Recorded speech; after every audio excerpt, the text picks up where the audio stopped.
দুনিয়ার দিকে তাকায় তারা ধ্বংস হয়ে যাবে, আর যারা এখান থেকে ওই আখিরাতের দিকে তাকায়, গাড়ির ড্রাইভার দূরে তাকিয়ে যেমন গাড়িকে সুন্দরভাবে চালাতে জানে, একটা মানুষ দুনিয়া থেকে যখন আখিরাতকে টার্গেট করে সে সুন্দরভাবে দুনিয়া তো চলতে জানে, আর আখিরাত আল্লাহ সুবহানাহু ওয়া তাআলা জান্নাতের রাস্তায় উঠিয়ে দিবেন, মৃত্যুর পর থেকে উঠিয়ে দিবেন, মৃত্যুর পর থেকে উঠিয়ে দিবেন।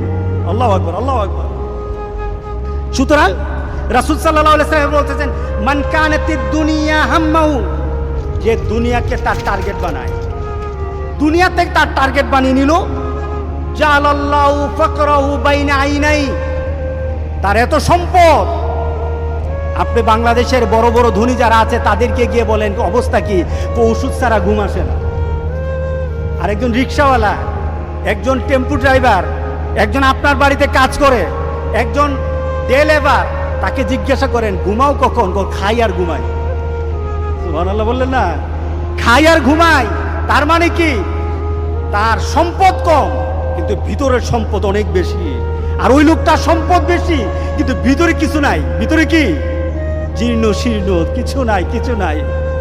আল্লাহ সুবহানাহু ওয়া তাআলা, রাসূল সাল্লাল্লাহু আলাইহি ওয়াসাল্লাম বলতেছেন, যে দুনিয়াকে টার্গেট করে, দুনিয়াকে ব্যবহার করে, তাকে আল্লাহ সুবহানাহু ওয়া তাআলা জালাল্লাহু ফাকরাহু ফি আইনাইহি, তার দৃষ্টিতে আল্লাহ সুবহানাহু ওয়া তাআলা তার দৃষ্টির সামনে গরিবী হালাতকে ঝুলিয়ে দেন, গরিবী হালাতকে ঝুলিয়ে দেন।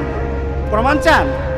বাংলাদেশের লিস্ট করা কতজন, কয়েকজন ধনীর সাথে আপনি কথা বলেন, ব্যাপারটা কি, বাইরে এই ব্যাংকে এত হাজার কোটি টাকা, এই ব্যাংকে এত হাজার কোটি টাকা, এই ব্যাংকে এত হাজার কোটি টাকা, আমার কাছে কিচ্ছু নাই, ঠিক না?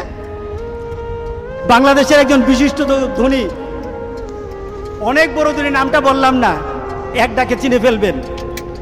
আমাকে একজন আরেক ধনী, কিন্তু সে ওই মানের ধনী না আর এই জাতের ধনী না, ধনী লোকটা ধনী।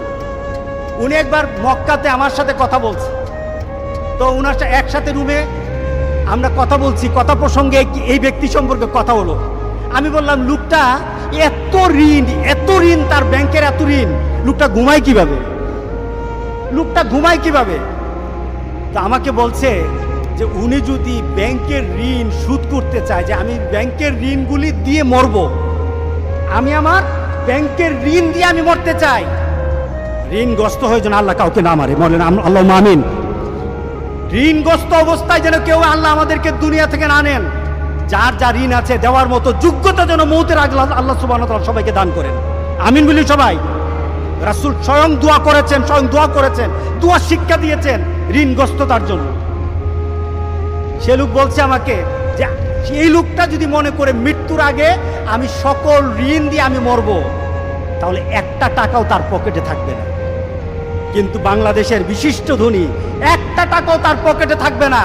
তার মানে কি, আসলে কি সে ধনী? না, না, সে